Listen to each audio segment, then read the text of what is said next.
¿Qué tal? Buenas noches, queridos hermanos. Bienvenidos una vez más a este miércoles de estudio bíblico. Vamos a seguir meditando la palabra del Señor y ahora empezamos un nuevo libro, el primer libro de Reyes. Y vamos a tomar un tiempo antes para alabar al Señor y exaltar su santo nombre y preparar nuestros corazones para recibir la palabra del Señor. Que el Señor siga hablando a cada uno de nosotros de manera personal y de manera individual, con la relación que tenemos cada uno con Él. Vamos a tomar un tiempo para orar y luego alabamos al Señor. Padre que estás en el cielo, te damos gracias, Dios Santo, por esta noche. Gracias te damos porque podemos, Señor, acercarnos una vez más a ti a través de la entrada que tenemos, Señor, por medio de tu Hijo Jesucristo, quien murió por nosotros para darnos perdón, darnos un corazón puro y un corazón que sea presentable delante de ti, Señor. Pero también te rogamos, Señor, que tu Espíritu Santo sea el que llene nuestros corazones el día de hoy, el que nos permita esa entrada también a tu presencia y que podamos, Señor, seguir meditando tu palabra, Señor, para que tú nos sigas hablando, nos sigas guiando, Señor, y que podamos todos, cada uno pues de forma individual, podamos, Señor, seguir creciendo y seguir siendo más a tu imagen. Así que te alabamos y te glorificamos y en esta noche dedicamos estos cantos a ti. En nombre de tu Hijo Jesús. Amén.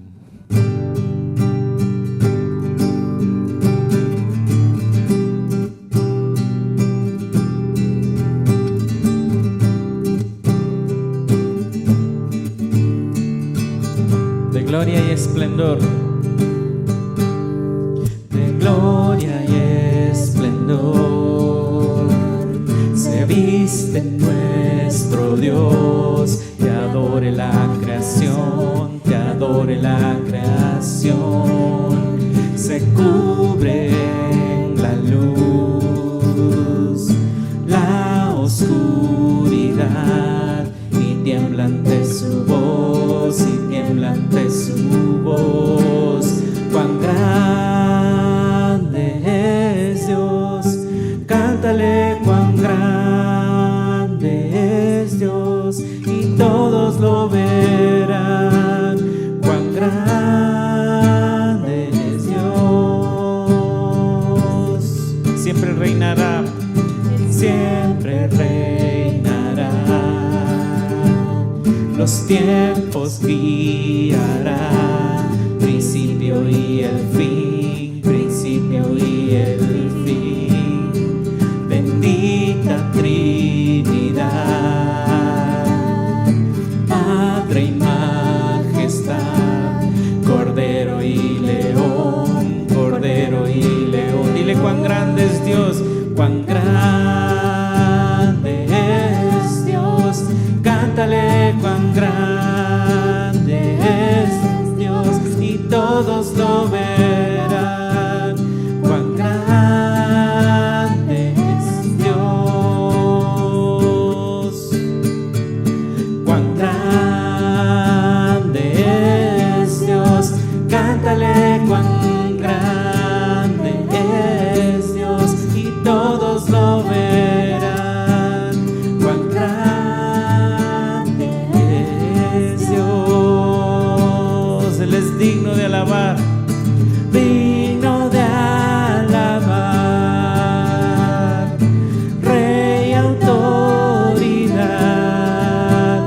y mi ser dirá cuán grande es Dios. Digno de alabar. Digno de alabar, Rey, autoridad, y mi ser dirá cuán grande es Dios. Dile cuán grande es Dios. Cuán grande es Dios, cántale cuán grande es Dios, y todos lo verán, cuán grande es Dios, cuán grande es Dios, cántale cuán grande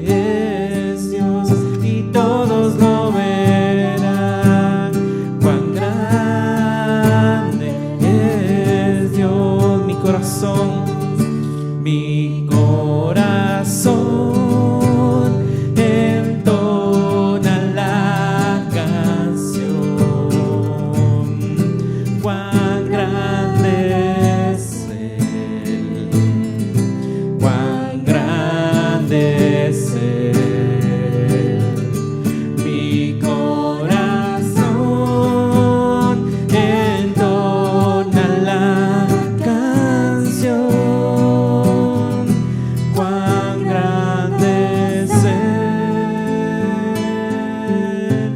cuán grande es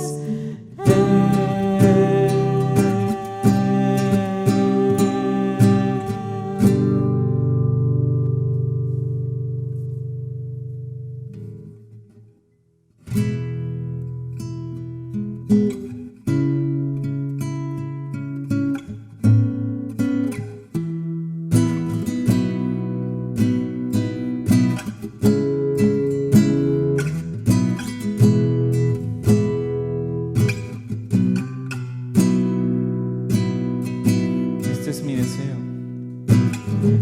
Este es mi deseo, honrarte a ti. Con mi corazón te adoraré.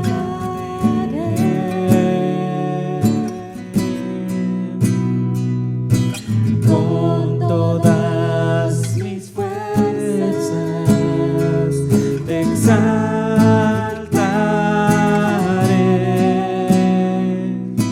Mi adoración eres tú. Dile, hoy te rindo mi ser. Hoy te rindo mi ser, te doy mi corazón. Yo vivo para ti en cada palpitar, mientras hay aliento en mí. Dios, haz tu obra en mí.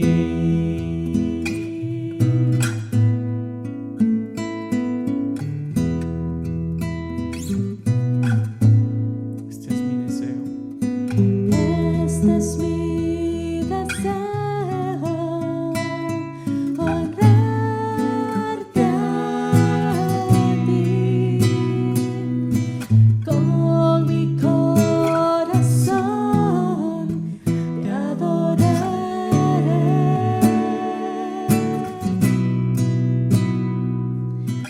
Con todas mis fuerzas te exaltaré.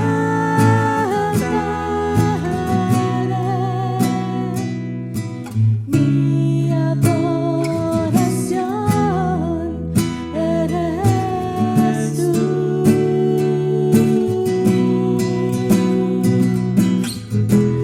Hoy te rindo mi ser, te doy mi corazón. Yo vivo para ti en cada palpitar, mientras hay aliento en mí. Dios, haz tu obra en mí. Hoy te rindo mi ser, te doy mi corazón. Yo vivo para ti en cada palpitar, mientras hay aliento en mí. Dios, haz tu obra en mí. Sí, Señor, ese es nuestro deseo.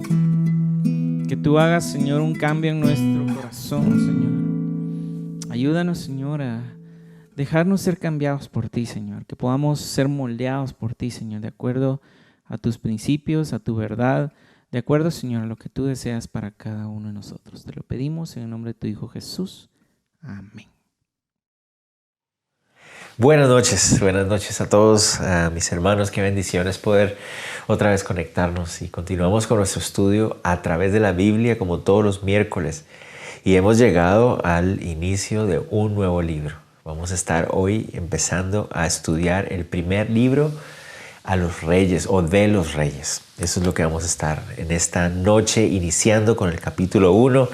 Y yo quería aprovechar esta oportunidad para recordarles un par de cosas. Tenemos una disposición como iglesia para ayudarnos unos a otros. Hay muchos hermanos de nuestra iglesia que están necesitando apoyo, ayuda a través de víveres. Por favor, si usted quiere ser parte de eso, pónganse en contacto con nosotros para que pueda venir a ayudarnos a empacar bolsas también, por favor.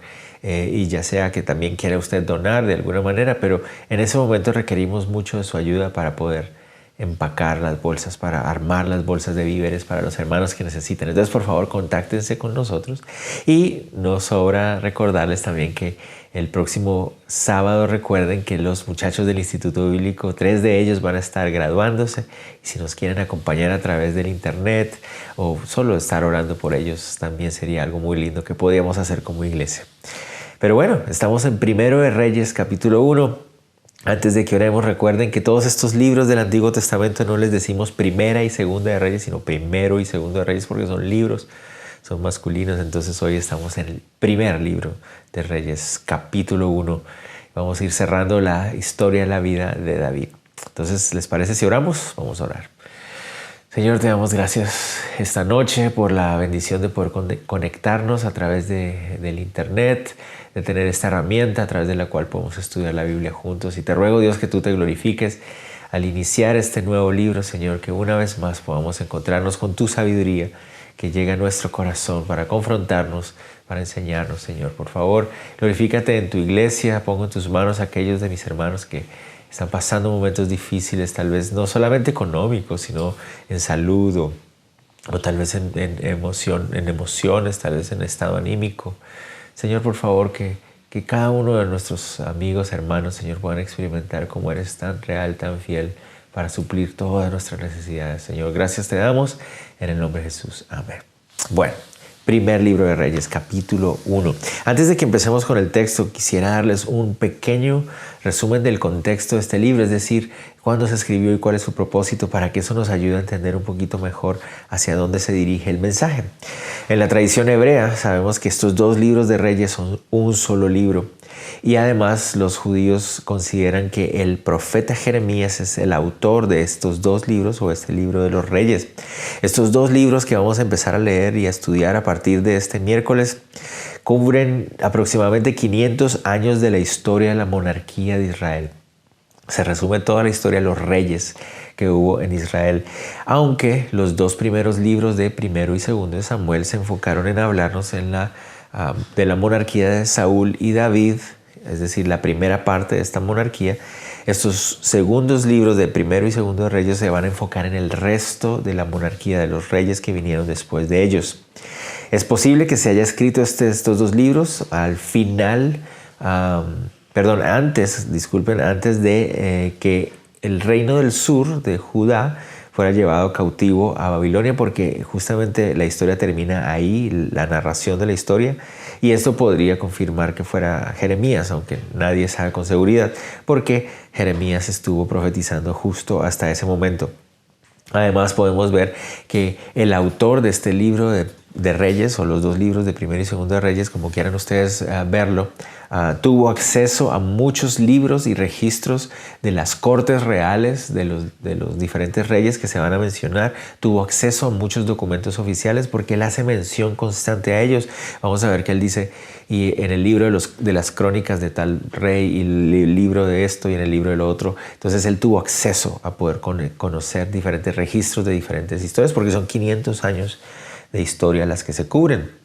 Si pudiéramos resumir de alguna manera todo lo que vamos a ver en estos 2 libros, podríamos decir que el mejor título para estos 2 libros es Reyes y Profetas, porque no solamente los reyes son importantes en la narración, sino que algo muy importante va a ser la forma como los profetas van a influenciar este mover o esta actividad, esta dinámica de los reyes. Vamos a ver a profetas tan importantes como Elías, Eliseo y otros más que marcaron la historia de la nación.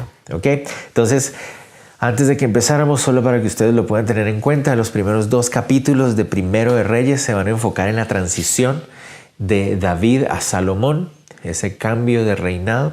Después vamos a ver de los capítulos 3 hasta el 11 la narración de la vida de Salomón y su reinado. Y por último, de los 12 al 22 vamos a empezar el inicio del recuento de todos los reyes que vinieron cuando el reino se dividió, cuando Israel se convirtió en 2 reinos, uno en el sur, uno en el norte, y cada reino empezó a tener diferentes reyes. La narración de esa dinámica va a ser a partir del capítulo 12 hasta el 22, y es donde vamos a conocer, por ejemplo, a Elías, que jugó un papel muy importante en esos últimos capítulos. Entonces, ahora sí, vamos al capítulo 1. El capítulo 1 nos muestra a un David bastante deteriorado en su salud y cómo se da el nombramiento de Salomón como su sucesor, que no fue tan suave, tan tranquilo como uno se imaginaría, sino de hecho bastante traumático. Entonces vamos a ver. Dice versos 1 al 4. Cuando el rey David era viejo y avanzado en días, le cubrían de ropas, pero no se calentaba. Le dijeron por tanto sus siervos: busquen para mi señor el rey una joven virgen para que esté delante del rey y lo abrigue y duerma a su lado, y entrará en calor mi señor el rey. Y buscaron una joven hermosa por toda la tierra de Israel, y hallaron a Abisag sunamita, y la trajeron al rey. Y la joven era hermosa, y ella abrigaba al rey y le servía, pero el rey nunca la conoció. Estamos hablando de que el rey David para este momento tiene aproximadamente 70 años de edad, pero uno puede decir, se ve muy débil David para tener 70 años de edad. Vamos a ver que en este momento de su vida David no podía levantarse de su cama realmente. Su cuerpo estaba en una temperatura bastante baja. Dice hasta el punto de que no podía lograr calentarse, e incluso aunque le pusieran muchas, le cubrieran de ropas, no lograba experimentar calor en su cuerpo. Y entonces uno se pregunta qué es lo que pasaba con David. No sabemos si era una enfermedad o si la debilidad de su cuerpo se debe a que, aunque David no tiene una edad tan avanzada, ha vivido mucho, ¿verdad? Es lo mismo imagínense un carro. Ustedes tienen 2 carros del mismo modelo del mismo año, pero no es lo mismo si ustedes a uno de ellos lo usan para atravesar el país. Muchas veces ese carro va a sentir mucho más el efecto del uso. Entonces es muy probable que la vida tan intensa de David le haya llevado a sentir su debilidad a una edad mucho más temprana. Pero entonces resulta que, aunque sabemos que David era un hombre conforme al corazón de Dios, ha fallado muchas veces en el área de dejarse llevar por sus impulsos. Ha tenido muchos pecados y errores que se ha cometido en cuanto a desobedecer lo que la Biblia decía acerca de los reyes, de no tener muchas mujeres. Él ha tenido muchas mujeres. Recordamos nosotros el pecado que tuvo con Betsabé. Entonces David no ha sido un hombre ejemplar en esa parte. Y aquí cuando vemos que al final de sus días le traen a una joven mujer, dice ahí, uno podría decir, bueno, David está otra vez cayendo en esa trampa. Pero realmente es interesante, en aquella época, y el historiador Flavio Josefo también dice que esta era una costumbre y lo consideraban como un tratamiento médico que le podía ayudar a la persona. Le conseguían a una mujer joven con la idea de que al tener el rey en ese momento intimidad física con una mujer, eso tal vez pudiera hacer que su cuerpo se revitalizara o tomara vitalidad. Pero el versículo 4 nos deja claro que no funcionó.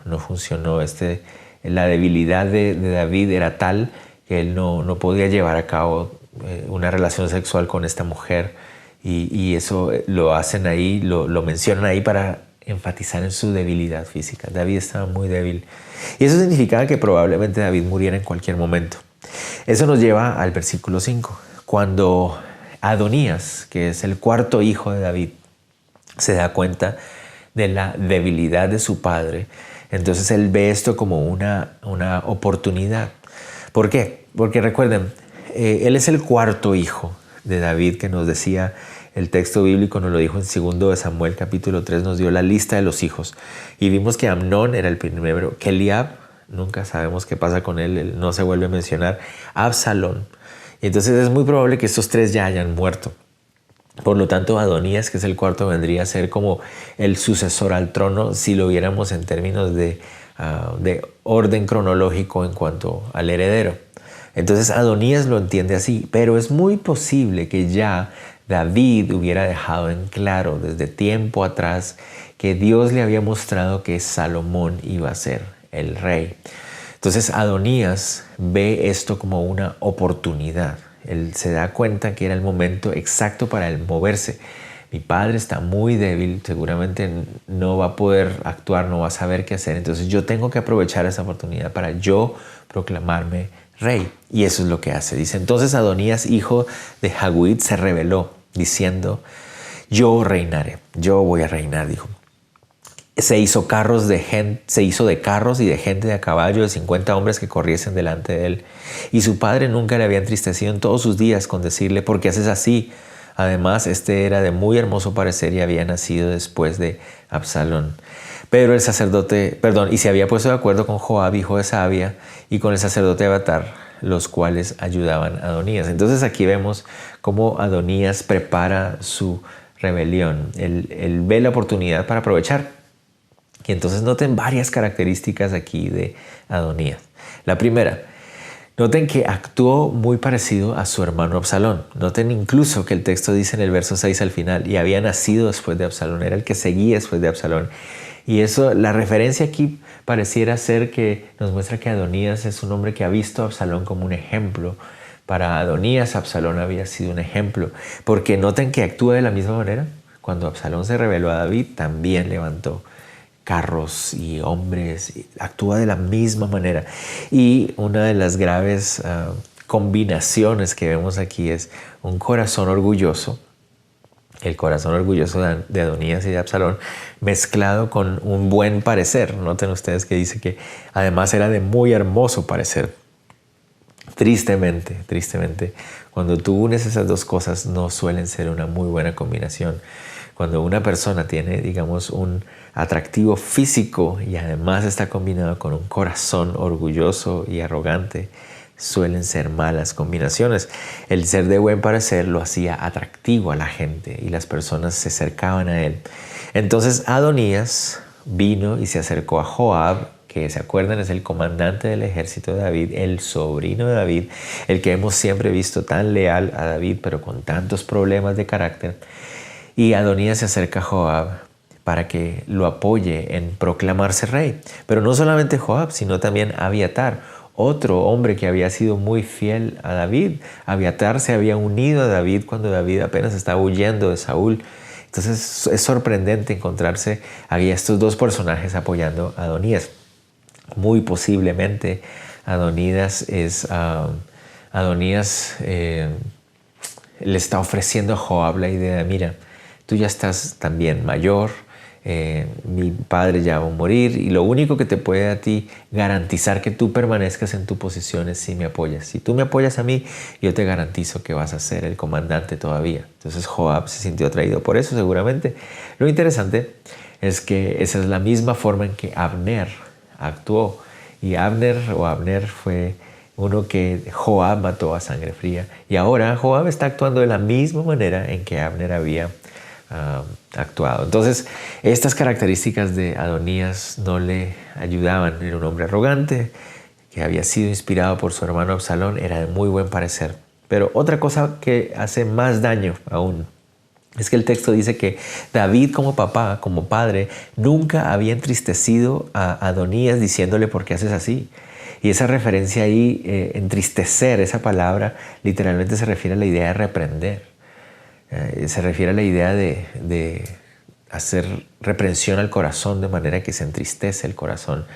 David nunca había reprendido a sus hijos, nunca había reprendido a Adonías. Y entonces vemos que un corazón orgulloso con un corazón mal criado, con un buen parecer, esa es una muy mala combinación. Y vemos el ejemplo de un mal hermano.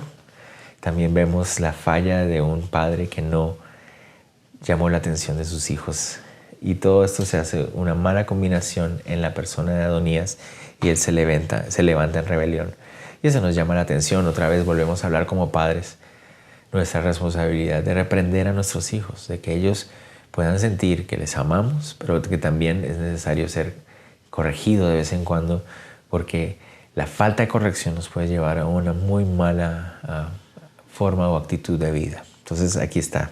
Este es el problema de Adonías. Adonías levanta su rebelión. ¿Cómo lo hace? Veamos. Pero el sacerdote Sadoc y Benaía, hijo de Joiada, y el profeta Natán, Simei, rey, y todos los grandes de David no seguían a Adonías. Y matando a Adonías ovejas y vacas y animales gordos junto a la peña de Sohelet, la cual está cerca de la fuente de Rogel, convidó a todos sus hermanos, los hijos del rey, y a todos los varones de Judá, siervos del rey, pero no convidó al profeta Natán, ni a Benaía, ni a los grandes, ni a Salomón su hermano. Entonces habló Natán a Betsabé. Paremos ahí. Entonces, ¿qué fue lo que hizo Adonías? Organizó su propio banquete, su propia celebración de proclamación al reinado. Se puso de acuerdo con Joab, se puso de acuerdo con Abiatar. Entonces él decía, tengo representante del ejército, tengo el representante de los sacerdotes, entonces ellos me van a ungir. Invitó a sus hermanos, pero no a Salomón, y entonces organizó su gran banquete para ser nombrado rey. El problema con Adonías es que lo estaba haciendo a escondidas.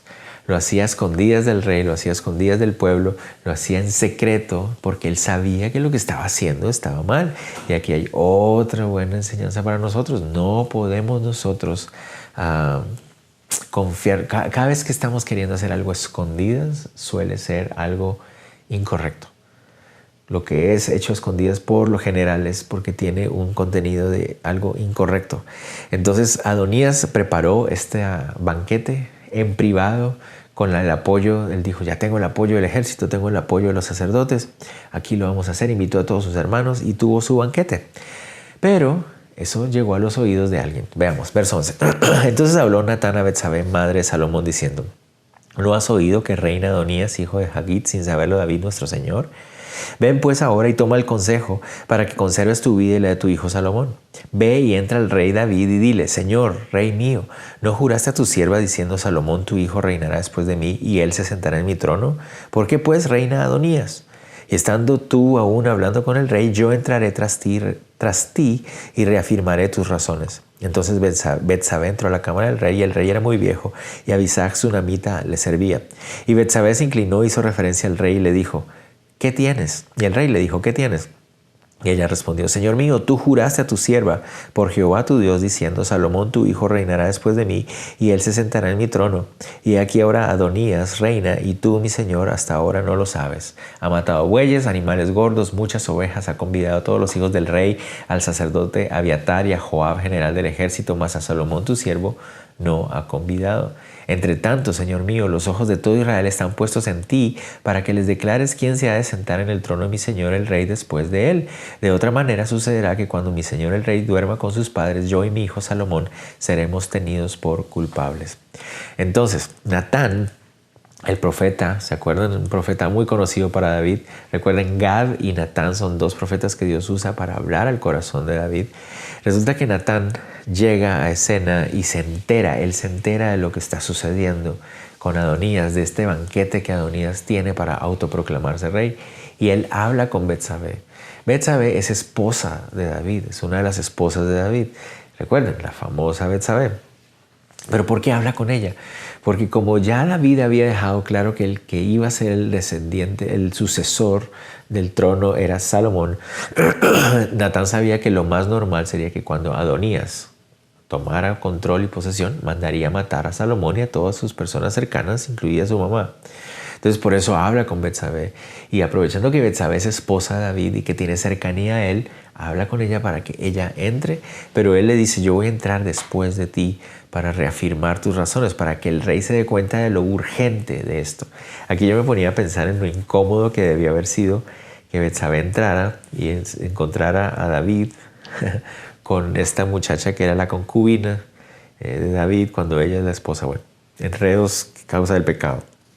Entonces, Betsabé le llama la atención a David y le dice, mira, tú habías dicho que ibas a nombrar a Salomón, pero esto está pasando. Adonías está proclamando rey. Eso significa que mi vida estará en peligro.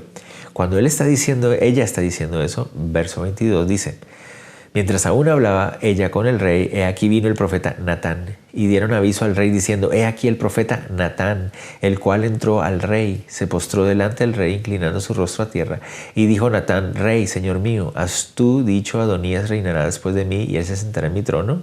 ¿Por qué? Porque hoy ha descendido y ha matado bueyes, animales gordos, muchas ovejas, y ha convidado a todos los hijos del rey, a los capitanes del ejército, también el sacerdote Abiatar, he aquí está comiendo y bebiendo delante de él, y han dicho, viva el rey Adonías.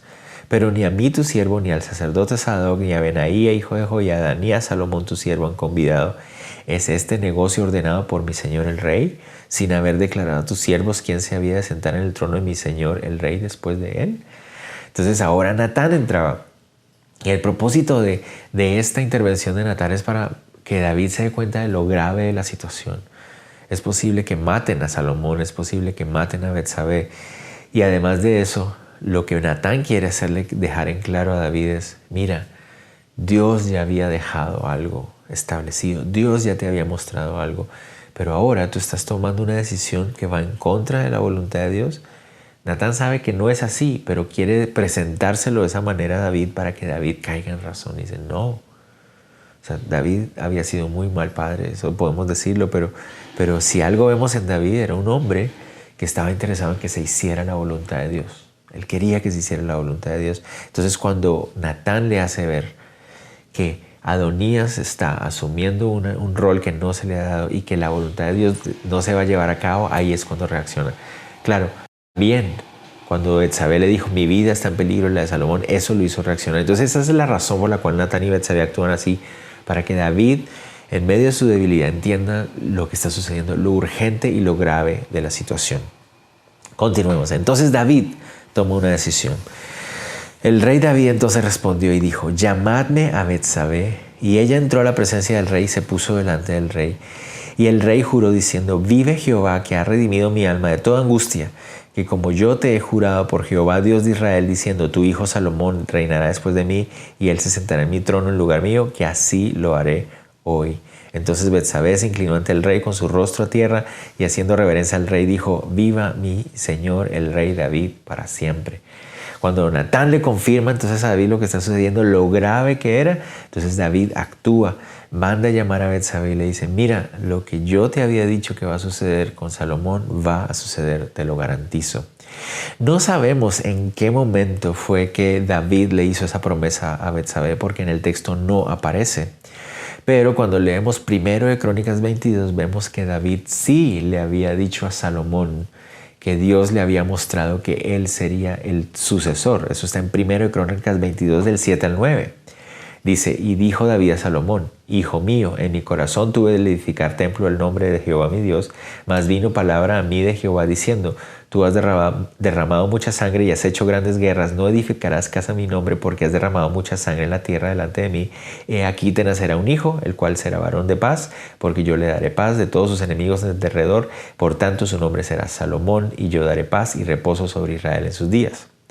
Entonces, aunque no sabemos en qué momento David le hizo esa promesa a Betsabé o se lo anunció, sí sabemos que David le había dicho a Salomón y seguramente ya lo había hecho conocer a sus hombres más cercanos como Natán.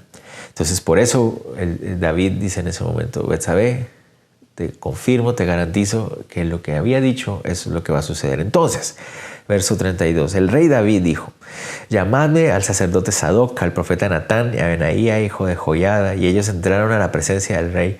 Y el rey les dijo, tomad con vosotros los siervos de vuestro señor y montad a Salomón, mi hijo, en mi mula y llevadlo a Gijón. Y ahí lo ungirán el sacerdote Sadoc y el profeta Natán como rey de Israel. Y tocaréis trompeta diciendo, viva el rey Salomón. Después iréis vosotros detrás de él y vendrá y se sentará en mi trono. Y él reinará por mí porque a él he escogido para que sea príncipe sobre Israel y sobre Judá. Entonces Benaía, hijo de Joiada, respondió al rey y dijo, amén, así lo diga Jehová, Dios de mi señor el rey. De la manera que Jehová ha estado con mi señor el rey, así esté con Salomón y haga mayor su trono que el trono de mi señor el rey David. Entonces inmediatamente David manda a llamar al sacerdote Sadoc, al profeta Natán y a Benaía, el fiel Benaía, que era el líder de su guardia personal. Benaía era el encargado de de la guardia real, de los hombres más cercanos al rey David. Entonces noten ustedes que aquí hay una diferencia. Adonías tenía el apoyo de Joab, que era el líder del ejército, y de uno de los sacerdotes. Pero aquí vemos que hay una diferencia con Salomón.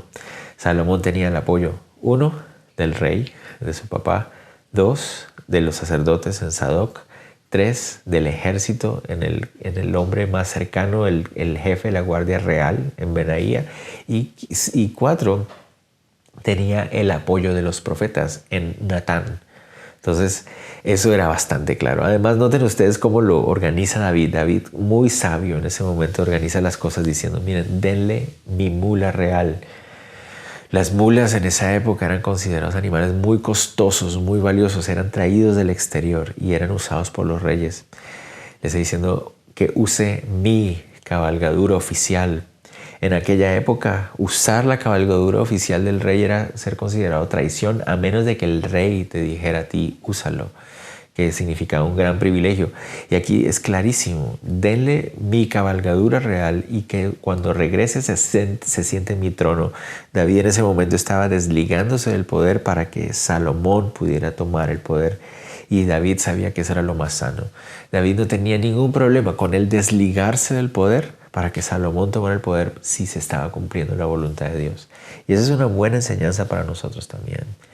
Vivimos en un mundo donde la gente se aferra al poder. Todas las cosas que se hacen en este mundo, todas las intrigas y todo el daño que se hace en este mundo, las políticas y cosas así, con tal de mantener el poder. Pero David dice, no, mira, yo puedo desligarme del poder con tal de que se cumpla la voluntad de Dios. Y entonces él da un paso atrás y ahora Salomón era el que iba a estar adelante. Entonces David da buenas órdenes y le pide a estas personas de mucha confianza con él que ellos se dedicaran a llevar a cabo esta transición y ayudar a su hijo Salomón para convertirse en el rey. Benaía, el hombre cercano militar de David ahí, el jefe de su guardia real, está feliz. Él dice, voy a ser leal como he sido contigo con Salomón. Sigamos. Verso 38. Y descendieron el sacerdote Sadoc, el profeta Natán, Benaía, hijo de Joiada, los ereteos y los peleteos, que son la guardia real, y montaron a Salomón en la mula del rey David y lo llevaron a Gijón. Esta es otra clave aquí. Resulta que Adonías quiso tener su banquete de celebración cerca de la fuente de Rogel, que es una fuente de agua cerca a Jerusalén. Pero el arroyo, el manantial de Gijón, al cual David manda que se haga la ordenación de Salomón, ahí es más cerca de la ciudad. Entonces la fuente de Rogel está por aquí y está más cerca el manantial de Gijón. Muy, muy sabio, porque no lo iba a hacer de manera escondida. El nombramiento, la proclamación de Salomón iba a ser pública, cerca a la ciudad, para que la ciudad se enterara. Muy sabios. Verso 39. Entonces, tomando el sacerdote Sadoc el cuerno del aceite del tabernáculo, ungió a Salomón, tocaron trompeta y dijo todo el pueblo, ¡viva el rey Salomón! Después subió todo el pueblo en pos de él y cantaba a la gente con flautas y hacía grandes alegrías que parecía que la tierra se hundía con el clamor de ellos. Notemos una cosa importante. Esta es la primera vez en toda la historia de la nación que un rey le daba el trono a su sucesor, su hijo. Recuerden que Saúl había muerto de una forma horrible y David había tomado el trono, pero esa era la primera vez que el rey le daba la sucesión a su hijo inmediato y la nación estaba feliz. A la gente le agradaba a Salomón también, sobre todo porque David había hecho las cosas correctamente en ese sentido. Él se había despojado del poder para que Salomón lo pudiera tener y de manera pública quisieron mostrar la bendición que Dios traía sobre Salomón y la gente estaba feliz, estaban contentos. Todos estaban alegres. Finalmente Salomón es nombrado como rey. Pero vamos a ver qué está pasando del otro lado. Verso 41. Y lo oyó Adonías y todos los convidados que con él estaban. Cuando ya habían acabado de comer y oyendo Joab el sonido de la trompeta, dijo, ¿por qué se alborota la ciudad con estruendo? Mientras él aún hablaba, aquí vino Jonatán, hijo del sacerdote Abiatar, el cual dijo a Adonías, entra, porque tú eres hombre valiente y traerás buenas nuevas. Y Jonatán respondió y dijo a Adonías, ciertamente nuestro señor el rey David ha hecho rey a Salomón, y el rey ha enviado con él al sacerdote Sadoc y al profeta Natán y a Benaía hijo de Joiada y también a los cereteos y a los peleteos, los cuales le montaron en la mula del rey, y al sacerdote Sadoc y el profeta Natán lo han ungido por rey de Gihón, en Gihón, y de ahí han subido con alegrías y la ciudad está llena de estruendo. Este es el alboroto que habéis oído. Entonces se escucha, ellos están en su banquete felices, Adonías ya se siente rey, cuando de repente se escucha un gran alboroto en la ciudad. Joab, como es el militar del asunto, dice: ¿qué está pasando? ¿Qué es este alboroto? Pero él sabe que no es un alboroto de guerra. Él sabe reconocer el ruido y dice: ¿qué está pasando? ¿Qué están celebrando? ¿Qué es lo que pasa? El hijo de Abiatar, Jonatán, aparece en escena. Adonías actúa como rey. No, pasa, Jonatán, seguramente traes buenas noticias. Seguramente ya se dio cuenta el pueblo que yo soy el rey y están celebrando. Y Jonatán le dice: no, todo lo contrario. David ha mandado ordenar rey a Salomón, ya lo ungieron el sacerdote, el profeta, Benaía, todos lo ungieron y el pueblo está feliz, están gritando: viva el rey Salomón, ha sido aceptado por todo el pueblo, ya es oficial. Miren lo que les dice también, verso 46, también Salomón se ha sentado en el trono del reino, ya se sentó en el trono, ya no hay nada que hacer. Y aún los siervos del rey han venido a bendecir a nuestro señor el rey David, diciendo: Dios haga bueno el nombre de Salomón más que tu nombre, y haga mayor su trono que el tuyo. Y el rey adoró en la cama, y le dicen, este es como el énfasis al final: aunque David estaba muy débil, incluso en su cama se postró en adoración a Dios. Es decir, el beneplácito del rey está sobre Salomón. Ya está sentado en el trono, los siervos lo han aceptado, el ejército está ahí, la gente está feliz, no hay nada que hacer. Y entonces en ese momento Adonías se da cuenta de lo que está pasando. Y no solo Adonías, sino todos los demás. Noten ustedes, dicen: además el rey ha dicho, verso 48, bendito sea Jehová Dios de Israel, que ha dado hoy quien se siente en mi trono viéndolo mis ojos. Entonces Adonías y los demás reaccionaron así. Ellos entonces se estremecieron, se levantaron todos los convidados que estaban con Adonías y se fue cada uno por su camino. Mas Adonías, temiendo de la presencia de Salomón, se levantó y se fue y se asió de los cuernos del altar. Y se lo hicieron saber a Salomón diciendo: he aquí que Adonías tiene miedo del rey Salomón, pues se ha asido de los cuernos del altar diciendo: júrame hoy el rey Salomón que no matará a espada a su siervo. Y Salomón dijo: si él fuere hombre de bien, ni uno de sus cabellos caerá en tierra, mas si se hallare mal en él, morirá. Y envió el rey Salomón y lo trajeron del altar, y él vino y se inclinó ante el rey Salomón, y Salomón le dijo: vete a tu casa. Entonces, ¿qué pasó? ¿Qué pasaría si en ese momento, cuando se escucha el estruendo, Adonías saliera a la calle y decirles: no, fíjense que realmente yo soy el rey, que estas personas en secreto me nombraron a mi rey? Bueno, la gente no lo aceptaría obviamente y verían esto como una traición. Las personas que están sentados a la mesa ahí con ese banquete saben esto, entienden esto y dicen: perdón, disculpen, nosotros nos vamos. En ese momento cada uno se va para su casa porque entienden las implicaciones de lo que significa. Ya el pueblo ha aceptado a Salomón. Ellos estaban ahí participando en un rey no legítimo. Mejor nos vamos de aquí. Entonces Adonías, en ese momento, cuando se da cuenta que queda solo, cuando se da cuenta de las implicaciones que tiene lo que él hizo, él piensa que Salomón va a actuar como él hubiera actuado si él fuera el rey. Sabemos, Adonías quería matar a Salomón. Entonces él dice: seguramente Salomón me va a matar a mí. Entonces Adonías corre para agarrarse de los cuernos del altar. Y esa era una tradición en esa época, cuando yo sentía que yo podía ser perseguido injustamente, pedía clamor, pedía misericordia y me agarraba de los cuernos del altar para decir que Dios me cubra con su misericordia. Eso solía pasar entre aquellos que creían correr peligros por razones políticas. Eso pasa aún el día de hoy. Mucha gente se refugia en iglesias o cosas así, tratando de decir: me cubro bajo la misericordia de Dios. Y la ley permitía eso, la ley de Moisés permitía eso, a menos de que la persona realmente fuera un criminal.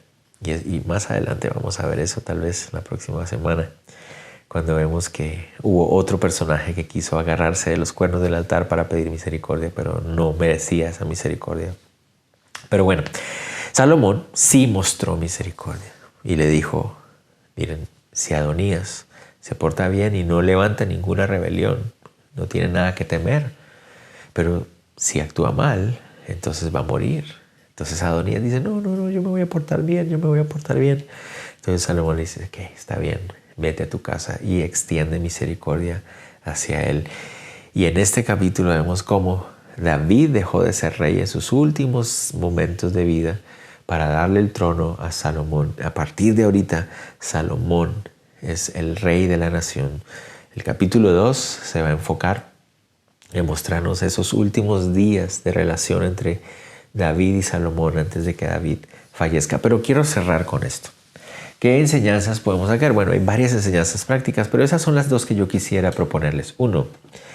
Adonías fue guiado por su orgullo y quiso exaltarse a sí mismo. Él vio la oportunidad de poder lograr el trono y a escondidas y con intrigas logró hacer unas alianzas que lo ponían en una situación donde él podía agarrar el trono. No quiso esperar en el Señor, él quiso exaltarse a sí mismo. Eso es lo que él quiso. Él sabía que Dios ya había guiado a través de David, que Salomón sería el rey, pero él vio la oportunidad.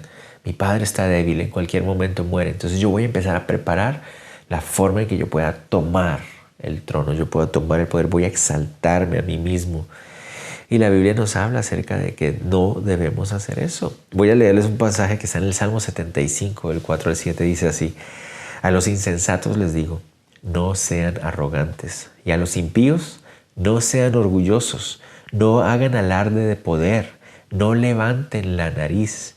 El juicio no viene del este ni del oeste, ni del desierto ni de las montañas. El juicio proviene de mí, que soy Dios, que a unos humillo y a otros enaltezco. Muy claro. Él dice, aquellos que hacen alarde de poder, aquellos que levantan su nariz por sobre los demás, dice el Señor, son arrogantes e impíos. Debemos entender nosotros que el juicio, la decisión no viene ni del viento del este, ni del viento del oeste, ni de las personas que viven en el desierto, ni las que viven en la montaña. No, la decisión de exaltar a unos a otros viene del Señor. Él exalta a quien Él quiere. Entonces no debemos dejarnos llevar por las oportunidades de poder que podamos encontrar. No debemos tratar de obtener o lograr posiciones para nuestro propio beneficio, siempre haciendo uso de nuestro esfuerzo, nuestra astucia. Eso no funciona. Es mejor descansar en las manos de Dios. Si algo sí nos ha enseñado David, a pesar de todas sus fallas, es que es un hombre que no está buscando aferrarse al poder, ni buscó alcanzar el poder cuando Saúl lo perseguía, ni tampoco quiso aferrarse al poder cuando era el rey. Él sabía que el poder es del Señor y que Él usa a quien Él quiere. Y esa es una vida mucho más tranquila y pacífica en nuestro corazón. Otra enseñanza que podemos obtener, y con esta vamos a terminar. Salomón, aunque la tradición hubiera esperado eso de él y lo hubiera respaldado, y seguramente Adonías hubiera hecho lo mismo si hubiera estado en el lugar de él, decidió no matar a su contrincante. Eso era lo que la tradición hubiera permitido. La tradición de los hombres en esa época era, si una persona queda rey, tiene el derecho de matar a la familia del contrincante. Pero Salomón no lo quiso hacer así. También hubiera podido haber dicho, bueno, si yo hubiera estado en la posición de Adonías me hubiera matado. Pero Salomón no, extendió misericordia. Más adelante vamos a ver que Adonías muere, pero por otra razón. Pero, ¿qué enseñanza hay para nosotros? Romanos 12, del 17 al 21, y esa es una enseñanza muy práctica para nosotros. Dice, no paguemos a nadie mal por mal. Procuremos hacer lo bueno en los ojos de todo el mundo. Si es posible y en cuanto dependa de nosotros, vivamos en paz con todos. No busquemos vengarnos, amados míos. Mejor dejemos que actúe la ira de Dios, porque está escrito, mía es la venganza, yo pagaré, dice el Señor. Por lo tanto, si nuestro enemigo tiene hambre, démosle de comer. Si tiene sed, démosle de beber. Si lo hacemos así, haremos que esto avergüence su conducta. No permitamos que nos venza el mal. Es mejor vencer el mal con el bien. Una gran enseñanza. Nuestro corazón no debe ser un corazón de venganza, de esperar en el Señor. Nos duele cuando alguien traiciona, nos duele cuando alguien nos hace daño, sobre todo cuando es alguien cercano. Pero no debemos llenarnos de amargura y resentimiento ni de venganza. Es pedirle al Señor, Señor, tú estás en control. Si tú quieres enseñarme algo acerca de esto, hazlo, por favor, y ten misericordia de esta persona. Y si puedo bendecirlo, lo haré. Esa es una mejor forma de actuar y de vivir y reflejar al Señor. Así fue el Señor Jesús. y así es como debemos ser nosotros. Entonces estas son nuestras 2 enseñanzas prácticas para el día de hoy. Empezamos el libro de Reyes, primero de Reyes, ahora ya Salomón es el rey. 2 enseñanzas muy prácticas que podemos poner en acción en el día a día. No buscar restablecer nuestro poder, nuestra influencia, dejarlo en las manos del Señor. Y 2, no vengarnos, no pagar mal por mal, sino extender misericordia incluso cuando la persona no lo merece. ¿Ok? Entonces Dios los bendiga, mis hermanos. Qué lindo poder contactarnos de esta manera. Sigamos estudiando la Biblia verso por verso, capítulo por capítulo. Es toda la palabra de Dios para nuestro corazón. Cada letra, cada palabra es útil para enseñarnos. Dios los bendiga, mis hermanos. Ánimo. Los amamos mucho, los extrañamos mucho. Vamos a ver cuándo nos podemos ver. Dios los bendiga.